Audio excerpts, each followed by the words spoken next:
कर्म के विषय में बड़ी गहराइयां हैं, उसे समझे। मंत्र में कहा यस्मिन वृक्षे, ये 135 सूक्त का पहला मंत्र है।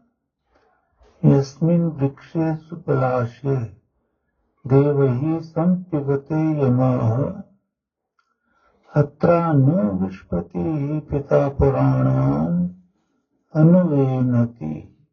कि यस्मिन वृक्षे, कि जिस वृक्ष में सुपलाशे, सुकर्म के फल भोगने में, कि जिस वृक्ष में सत्कर्म में है ना, वर्तमानों के निवास में, यहाँ जो वृक्ष है वो सत्कर्म में है ना, वर्तमानों के निवास में, यहाँ जो वृक्ष है वो शरीर है, अलंकारिक भाषा ना। तो ऐसा समझ सकते हैं कि जिस शरीर में सुपलाशे, सुकर्म के फल भोगने में, जो भी कर्म किया उसको भोगने में, मतलब शरीर द्वारा वो कर्म भोगा जाता है। जीवात्मा में जैसे पैर में कांटा लगा तो दर्द हुआ, और हमारे अंदर जो हम है, शरीर के अंदर जो हम है वो जीवात्मा है, तो वो दर्द जीवात्मा को फील हुआ, क्योंकि हमारे को फल लगा, हमारे को वो दर्द पैदा हुआ का मतलब जीवात्मा को दर्द महसूस हुआ, क्योंकि हम जीवात्मा है, हम शरीर नहीं है। लेकिन याद रखो वो शरीर के द्वारा जीवात्मा को फील हुआ दर्द। अगर शरीर ना हो तो जीवात्मा को कोई भी सुख दुख अनुभव नहीं होता। तो शरीर के द्वारा, शरीर दिया ही इसलिए कि भगवान ने कहे तू कर्म फल भोग इस शरीर के द्वारा। ऐ जीव, तुझे मैंने शरीर, कुत्ता बिल्ली गाय में दुनिया भर के शरीर है, फिर नर नारी है, बस उनको ये है कि भोगना ही है। इंसान को केवल भोगना ही नहीं है, नए कर्म भी करने। जिन शुभ कर्मों को करने से सुख दुख नाश हो जाते हैं, जैसे यज्ञ है, वेद विद्या, गुरु पूजा है, ईश्वर पूजा है, तो ये कर्म कुत्ता बिल्ली का नहीं भोगते, ये कर्म नहीं कर सकते, वो भोग योनि है। इंसान की योनि भोग योनि भी है, और नित्य नए कर्म करने के लिए कर्म योनि भी है। कर्म करना है, क्रियामान कर्म, तो उन कर्म को भोगने के लिए जीवात्मा को इंद्रियां, देवई इंद्रियां संपिबते दी है, संगत की है। यानी ईश्वर ने कर्मों को भोगने के लिए मनुष्य को, जीवात्मा को कर्म भोगे, तो मनुष्य को क्या दिया है? इंद्रियां दी, शरीर दिया, 5 ज्ञान इंद्रियां दी हैं, और मन और बुद्धि दिया, 5 कर्म इंद्रियां दी हैं। तो ज्ञान इंद्रियों और कर्म इंद्रियों से जो कर्म किया जाता है उसका फल भोगना होता है। अच्छा करोगे तो अच्छा भोगोगे, सुखी रहोगे, बुरा करोगे तो दुखी रहोगे, भोगते रहोगे, चाहे बीमारियों चाहे कुछ भी हो, भोगते रहोगे। हमें ये चीज समझनी है। आम आदमी अभी तक नहीं समझ पा रहा कि तेरा जन्म क्यों हुआ है, मनुष्य के चोले में क्यों हुआ, गधा घोड़ा क्यों नहीं बना। तो आंसर है कि परमेश्वर ने ये शरीर कर्म भोगने के लिए दिया है।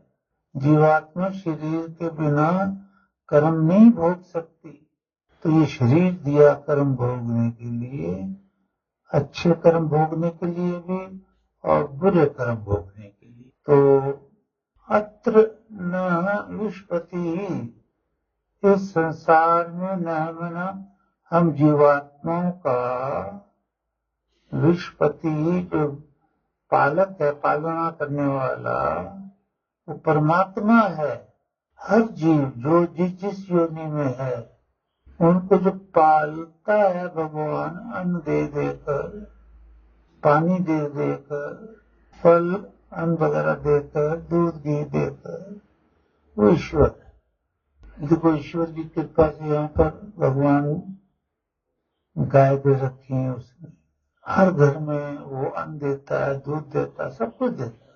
वो विश्वपति ही यानी संसार का पालन करने वाला है।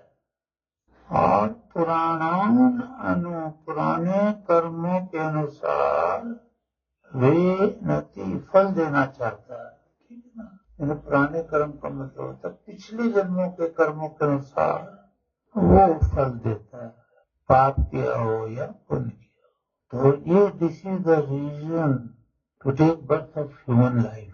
ह्यूमन लाइफ मनुष्य जो है पिछले जन्मों के पुराने कर्मों को भोगे। देखो अगर ऐसा ना हो, ऐसा सिस्टम भगवान ना बनाए कि बस यही जन्म है, अगला है ही नहीं, तो इस जन्म में मान लिया लोगों ने चोरी करी, डकैती करी, किसी का मर्डर किया, कुछ किया और मर गया, तो अगला तो जन्म ही नहीं है, वो भोगेगा ही नहीं। तो ये तो फिर फैल जाएगी गंदगी दुनिया में कि अगला दिन देखा कि खूब पाप करो, अगला जन्म नहीं है। यहाँ भगवान कह रहा है मैंने तुम्हें जन्म ही इसलिए दिया है कि जीवात्मा हो तुम, तुम्हें मैंने शरीर दे दिया। शरीर के मीडिया से, शरीर एक मीडिया है, शरीर के द्वारा है जीवात्मा तो कर्म भोग प्राप्त पिछले जन्म। कई मंत्रों में आया है, लेकिन जो गुरु के साथ दुर्व्यवहार करता है, चीटिंग करता है, पाप करता है, तो भगवान कहता मैं इस जन्म में तेरे को सजा दूंगा, बाकियों को बाद में। तो ये बचना है कि हम पाप कर्म कभी ना करें, क्योंकि किया हुआ कर्म व्यर्थ नहीं जाता है, उसे भोगना ही पड़ता है। तो इस पहले मंत्र में भगवान ने ये ज्ञान दिया कि शरीर के द्वारा पिछले कर्मों का भोग भगवाना चाहता है भगवान, इसलिए वो जीवात्मा को कर्मानुसार नर नारी का शरीर देता है, कुत्ता बिल्ली कीड़े मकोड़ों का शरीर देता है कि उस शरीर से तुम जीवात्मा आप जो है उस शरीर के द्वारा कर्म भोगे।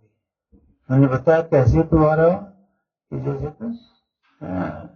पैर में कांटा लगा, फौरन मन को गया प्रभाव और उससे एकदम फौरन, यानी 1 सेकंड में नहीं, 1 सेकंड का भी बहुत कम हिस्से में इतना टाइम में चला जाता है। वो मन को मन से, बुद्धि को रत्न से ईश्वर भेजता है जीवात्मा, और जीवात्मा करता है कांटा लगा।